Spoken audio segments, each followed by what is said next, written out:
اللہ الرحمن الرحیم الحمد للہ وحدہ لا شریک لہ والصلاة والسلام علی من لا نبی بعدہ اما بعد فاعوذ باللہ من الشیطان الرجیم بسم اللہ الرحمن الرحیم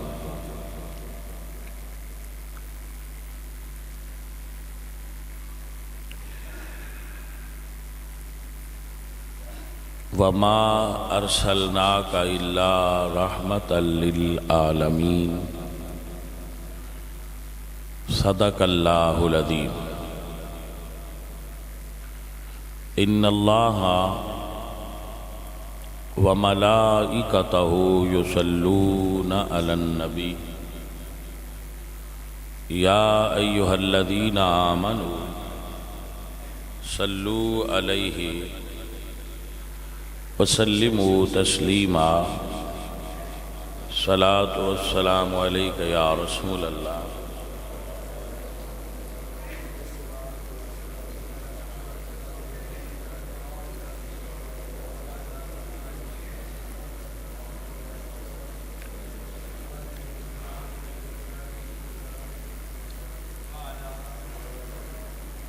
معزز و محترم حاضرین،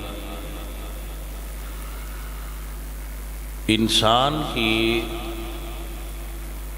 زندگی جو ہے یہ بات سب لوگوں کو سمجھنے لائق ہے، یاد رکھنے کے لائق ہے، اسے سمجھنا چاہیے، بلکہ اسے مان لینا چاہیے، اسے تسلیم کر لینا چاہیے ہمیں۔ جب کوئی چیز تسلیم کر لی جائے تو پھر گزر اچھی ہو جاتی ہے۔ ہمیں یہ تسلیم کرنا ہوگا کہ زندگی میں دکھ بھی آتے ہیں، سکھ بھی آتے ہیں۔ ایک جیسی زندگی کبھی کسی کی بھی نہیں گزرتی، اور یہ ماننے کو تیار نہیں۔ لوگ سمجھتے ہیں کہ زندگی میں دکھ نہیں ہونے چاہیے،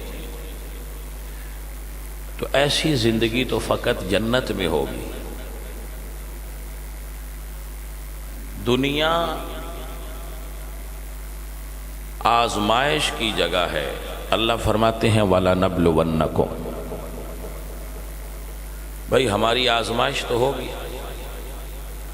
ہمیں پرکھا جائے گا، ہمیں مشکلات آئیں گی، ہمیں دکھ آئیں گے، آسانیاں بھی آئیں گی، سکھ بھی آئیں گے۔ تو ارشاد باری تعالیٰ ہے تِلْكَ الْأَيَّامُ نُدَاوِلُهَا بَيْنَ النَّاسِ، ہم دنوں کو لوگوں کے درمیان پھیرتے رہتے ہیں، بدلتے رہتے ہیں۔ تو جب مشکل آتی ہے، ہم پر کوئی تکلیف محسوس کرتے ہیں تو بے چین ہوتے ہیں۔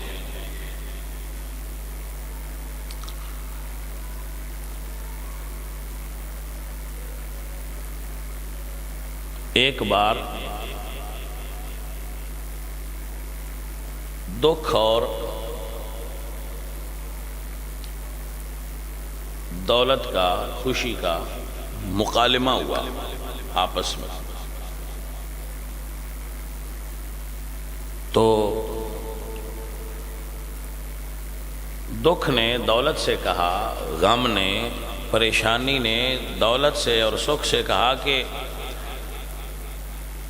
تو کتنی اچھی ہے، تیرے لیے سب بے چین رہتے ہیں، تجھے ملنے کے لیے، تجھے پانے کے لیے سب کا دل کرتا ہے، اور مجھ سے سب بھاگتے ہیں۔ سمجھ آ گیا؟ تو جو دولت تھی، جو خوشی تھی، اس نے جواب دیا کہ مجھے لگتا ہے تو اچھی ہے۔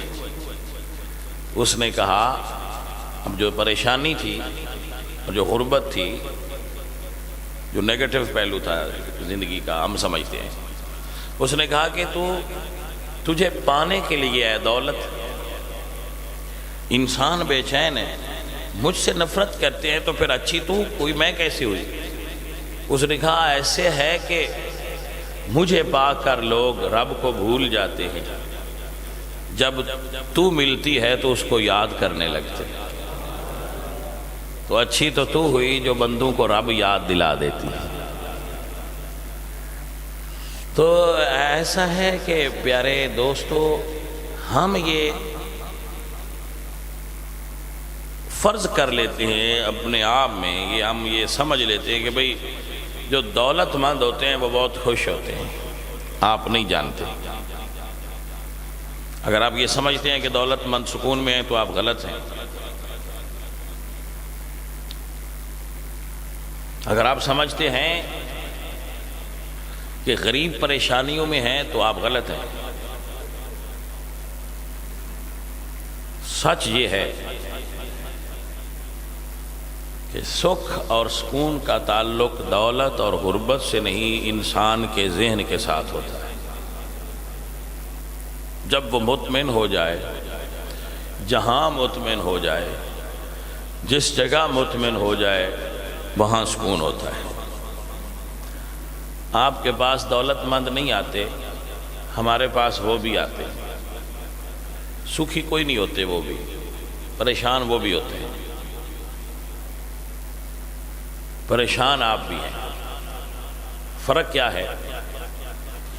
غریب پریشان ہے کہ اس کے پاس دیسی گھی نہیں ہے، امیر پریشان ہے کہ اسے ڈاکٹر نے منع کر دیا ہے کہ مت کھانا۔ آپ کو سمجھ آئی کہ نہ آئی؟ غریب پریشان ہے کہ اس کے پاس چینی نہیں ہے، امیر پریشان ہے کہ اسے ڈاکٹر نے منع کر دیا ہے کہ تو چینی نہیں کھا سکتا۔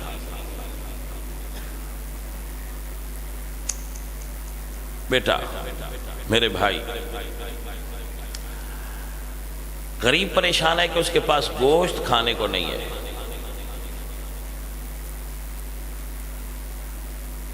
امیر پریشان ہے کہ ڈاکٹر نے منع کر دیا ہے کہ مت کھانا، تیرا یورک ایسڈ بڑھ جائے گا۔ اب آپ آخری سطر سنیں۔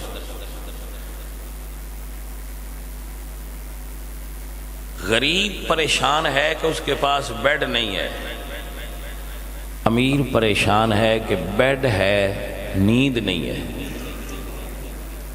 تو آپ بتائیں، جو آپ نے سوچ رکھا ہے، جو آپ سمجھ رہے ہیں، وہ کیا ہے؟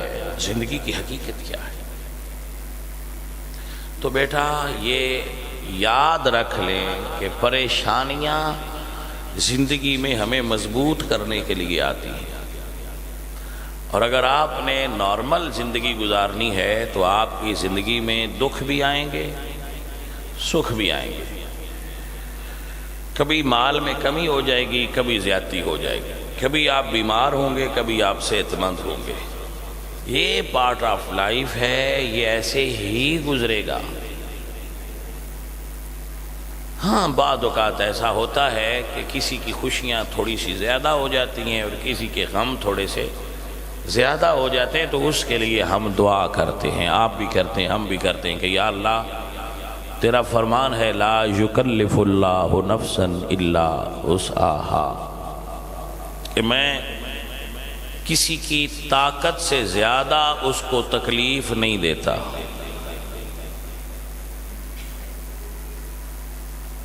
دعا یہ ہے ربنا ولا تحملنا ما لا طاقت لنا بہ، یا اللہ ہم پر وہ بوجھ نہ ڈالنا جس کی ہم طاقت نہیں رکھتے، جتنی طاقت ہے اتنا ڈال دو گے تو اٹھا لیں۔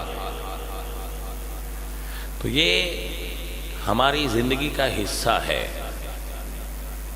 یہ آپ کو آئیں گے، آپ یہ مان لیجئے کہ ہمیں دکھ آئیں گے، تسلیم کر لیجئے کہ ہمیں دکھ آئیں گے اور تسلیم کر لیجئے کہ ہمیں سکھ بھی ملیں گے. یہ اسی تسلیم کا نام اصل میں بندگی ہے. اب آپ ایک جملہ سنیں کہ ہم اپنا کوئی مریض ہوتا ہے عزیز، پہلے گاؤں کے ڈاکٹر کو دکھاتے ہیں، وہ ٹھیک نہیں ہوتا تو ہم کوشش کرتے ہیں پنڈی بھٹیاں جلال پور بھٹیاں میں کسی ڈاکٹر کے پاس لے جاتے ہیں، وہ ٹھیک نہیں ہوتا تو ہم لاہور لے جاتے ہیں. جب وہاں بھی ہم سارا پیسہ سب کچھ خرچ کر کے کچھ نہیں کر پاتے تو ہم پھر دعا کرتے ہیں، اور وہ جو ہم پھر دعا کرتے ہیں یہ اصل میں تسلیم ہے. میرے مالک ہم نے اپنی کوشش کی، اب ہم نے تسلیم کر لیا کہ ہمارے چاہنے سے کچھ نہیں ہوگا، وہی ہوگا جو تو چاہے گا. تو تسلیم زندگی میں سکون پیدا کرتی ہے. تسلیم کرنا، یہ مان لینا کہ ہمارے بس میں کچھ نہیں ہے. مثلا دیکھیے، ہم سمجھتے ہیں کہ ہم عزت کماتے ہیں، تسلیم کیجئے کہ یہ اللہ عطا کرتا ہے، ہم کماتے نہیں ہیں. ہم سمجھتے ہیں کہ ہم دولت مند بنتے ہیں، تسلیم کیجئے کہ یہ اللہ کی عطا ہے، ہم دولت مند نہیں بن سکتے. ہم سمجھتے ہیں کہ ہم دوائیاں کھا کر زندہ رہتے ہیں، تسلیم کیجئے کہ زندگی اور موت اللہ کے ہاتھ میں ہے. جب تسلیم کی نعمت حاصل ہو جائے کہ بندہ تسلیم کر لے کہ میں کچھ نہیں. مثلا میں آپ کو ایک بات بتاتا ہوں، میں چاہوں آج کہ میں گمنام ہونا چاہتا ہوں. میں کیا ہونا چاہتا ہوں؟ گمنام ہونا چاہتا ہوں. یار یہ ہر وقت جدھر میں جاتا ہوں لوگ مجھے ہاتھ پکڑ لیتے ہیں، ہاتھ چومتے ہیں، محبت کرتے ہیں، پیار کرتے ہیں، تو یار میں اس سے نا اکتا گیا ہوں. میں گمنام ہونا چاہتا ہوں تاکہ مجھے کوئی نہ پہچانے. ٹھیک ہے، تو میں اندر بیٹھ جاؤں گا تو پھر میری گمنامی کی شہرت ہو جائے گی کہ وہ تو کمال کا بندہ ہے جی، دنیا کو چھوڑ کر الگ بیٹھا ہوا ہے. کیونکہ ابھی وہ نہیں چاہتا کہ میں گمنام ہو جاؤں، ابھی وہ نہیں چاہتا کہ میں گمنام ہو جاؤں، اس لیے میرے حجرے میں بیٹھنے کی شہرت ہو جائے گی کہ بھئی وہ تو بڑے پنچے ہوئے بزرگ ہیں. میں چاہتا ہوں کہ میں نہ بولوں تاکہ میری شہرت نہ ہو. میں چپ کر جاؤں گا تو وہ میری چپ کو شہرت دے دے گا کہ بھئی وہ تو کمال کا بندہ ہے، کسی سے بولتے ہی، چپ کی شہرت ہو جائے گی. تو جب وہ چاہے گا کہ اب تیری شہرت نہیں رہے گی تو میں جو مرضی کرتا رہوں مجھے کوئی جانتا ہی نہیں ہوگا. یہ تسلیم کرنا چاہیے کہ یہ ہمارے ہاتھ میں نہیں ہے. پھر سکون ملتا ہے کہ یار ہمارے، وہ اقبال کہتے ہیں نا، مجھے فکر جہاں کیوں ہو جہاں میرا ہے یا تیرا.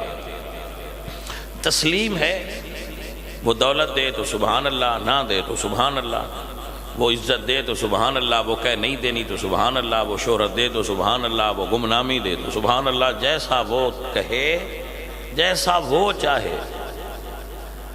بھائی یہ ہے تسلیم. اور فقیر یہ سمجھتا ہے کہ تسلیم سے سکون ملتا ہے. آپ کو میری بات کی پوری طرح سمجھ نہیں ہے. ہم بھاگ دوڑ کرتے رہتے ہیں. یہ بھائی صاحب ہیں، ان کے پاس اولاد نہیں ہے، اب یہ بھاگ رہے ہیں دن بھی رات بھی صبح بھی شام بھی اور پریشان ہے. اس کے پاس اولاد ہے، اس کے پاس بیٹا ہے، اس کے پاس بیٹا ہے، دم کرواؤ، فلاں کرو فلاں کرو. اب یہ کوشش کر رہے ہیں، تسلیم نہیں کر رہے ہیں. آپ نے سمجھا کہ نہیں سمجھا؟ یہ کوشش فرما رہے ہیں، تسلیم نہیں فرما رہے. جب تسلیم فرما لیں گے نا کہ بھئی ٹھیک ہے، چاہے گا تو مل جائے گا، نہیں تو ٹھیک ہے، تو یہ تسلیم کر لینا آپ کو پرسکون کرے گا. تسلیم کے بعد آپ کوشش بھی کریں گے تو سکون ملے گا. اب آپ سمجھے کہ نہیں سمجھے؟ یعنی جب ہم یہ تسلیم کر لیں گے کہ وہ چاہے گا تو بیٹا ہوگا، وہ چاہے گا تو نہیں ہوگا، تو پھر اس کے بعد آپ چاہے تھوڑی بہت کوشش کرتے بھی رہیں، سکون آپ کو ملتا رہے گا۔ اور اگر آپ تسلیم کے بغیر سفر کریں گے، انگزائٹی ہوگی، ٹینشن ہوگی۔ آپ نے بھی مانا نہیں نا، مان نہیں رہے، خود کچھ بننا چاہتے ہیں۔ تو جب انسان خود کچھ بننا چاہتا ہے پھر وہ ٹینشن لیتا ہے۔ جب وہ یہ یقین کر لیتا ہے کہ میرا کام چلنا ہے، بنانا اس نے ہے، تو پرسکون ہو جاتا ہے۔ بیٹا تسلیم کرنا سیکھیے، تسلیم کیجیے بس۔ اگر زندگی میں کوئی حادثہ ہو جائے تو آپ کے بے چین ہونے سے وہ حادثہ بدل جائے گا۔ میں اس مثال ہے، تو ہم موٹر سائیکل پہ ہیں، ہم نے پیسے جمع کر کے تھوڑے تھوڑے بائک لی، موٹر سائیکل لی، اور بڑا مزے سے ہم جا رہے تھے، ایکسیڈنٹ ہو گیا، بائک ٹوٹ پھوٹ گئی، تو ہم لے کے بیٹھ گئے یہ غم کہ ہم نے اتنی محنت سے بائک لی تھی، یہ ٹوٹ گئی، یہ کیوں ٹوٹ گئی، آخر میری ہی کیوں ٹوٹی؟ تو کیا اس سے بائک ٹھیک ہو جائے گی؟ بولیے۔ تو کیا ہے کہ فوراً تسلیم کیجیے کہ بھئی یہ ٹوٹنا لکھا تھا مالک کی طرف سے، ٹوٹ گیا، چاہے گا تو اور مل جائے گا، سکون میں رہیں گے، ٹوٹ پھر بھی چکی ہے۔ تسلیم ہمیں پرسکون کرتی ہے۔ بیسک جو آج کا سبق ہے وہ یہ ہے کہ مالک کی مرضی کو تسلیم کیجئے اور مان لیجئے، اس سے آپ اور میں پرسکون رہیں گے۔ تسلیم کیجئے، جو وہ چاہتا ہے وہ ٹھیک ہے، جیسا ہوا ہے ٹھیک ہے۔ درویشوں کے ہاں تو یہی ہے، لیکن کچھ لوگ اسے خود ٹھیک کرنا چاہتے ہیں، اپنی تقدیر خود بنانا چاہتے ہیں، وہ خود امیر ہونا چاہتے ہیں، وہ خود اپنے آپ کو ٹھیک کرنا چاہتے ہیں کہ میں وہاں پہنچوں گا، میں وہاں جاؤں گا۔ ہاں تو بھائی ٹھیک ہے، کر لیں، لیکن ایک وقت آئے گا آپ کو پھر بھی تسلیم کرنا پڑے گا کہ میں خدا نہیں ہوں، میں اللہ نہیں ہوں، میں اس کائنات کو چلانے والا نہیں ہوں، وہ کوئی اور ہے، میں چلنے والا ہوں۔ تو یہ تسلیم ہی اصل میں صوفیاء کا طریقہ ہے۔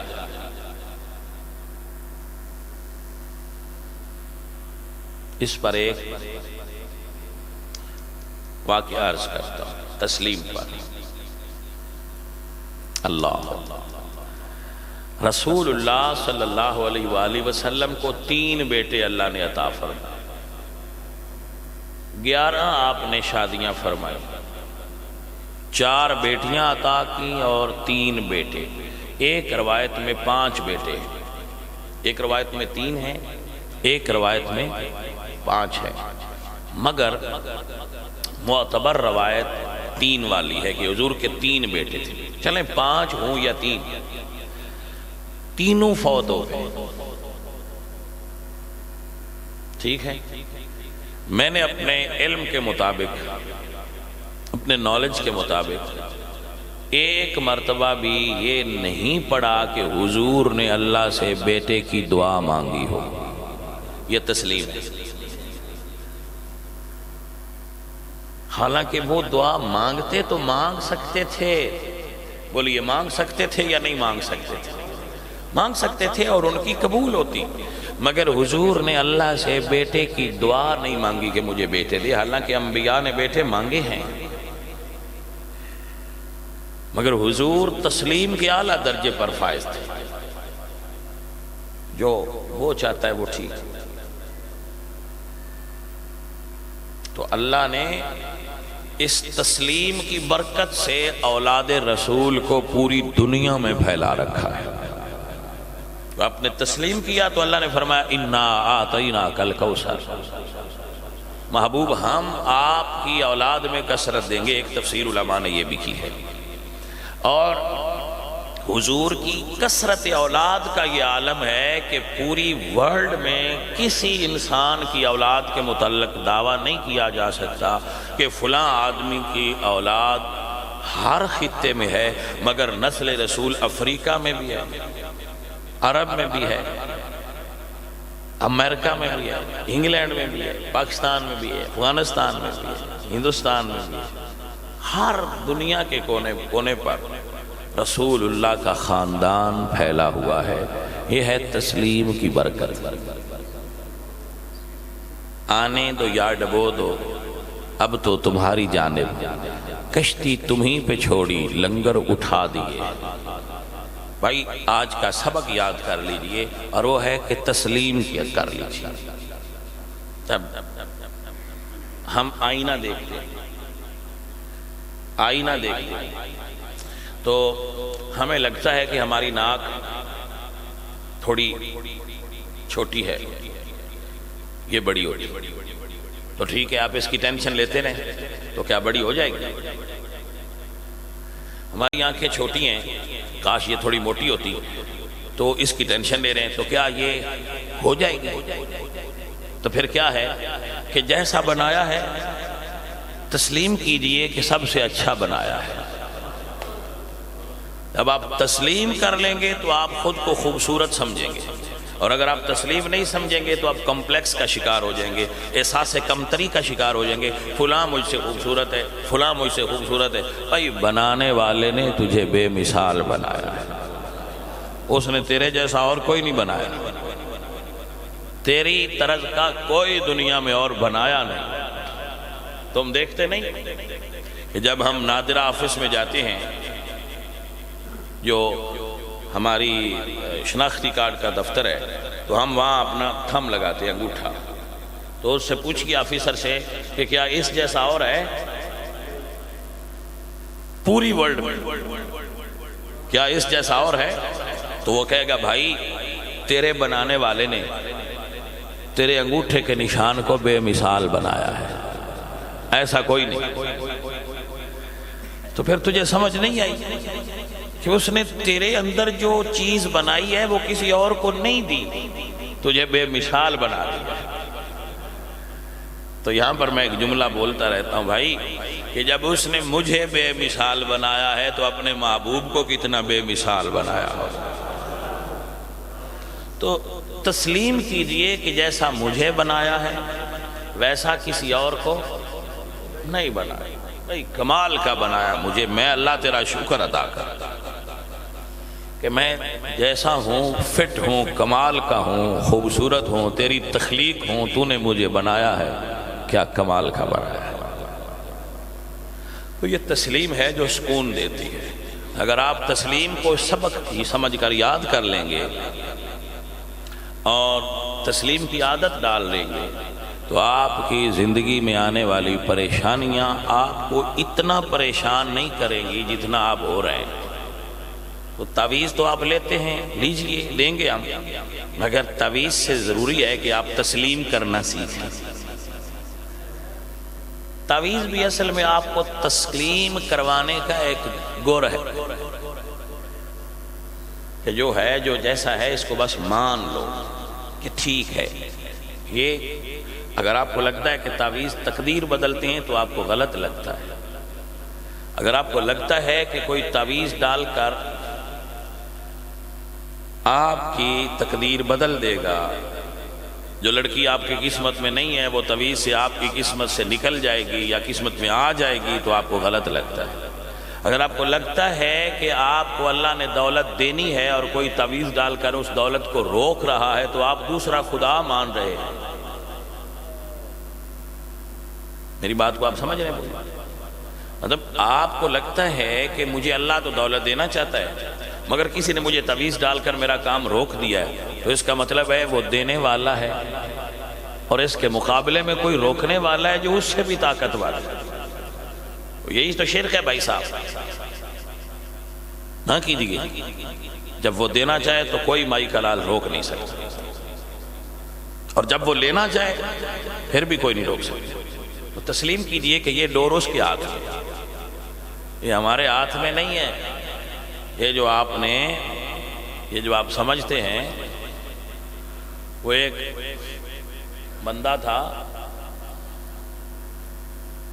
نالائق تھا میری طرح کا، پیروں کے پاس گیا، اپنے پیر کے پاس، مرشد کے پاس، تو عرض کی کہ حضرت کام نہیں ہوتا مجھ سے،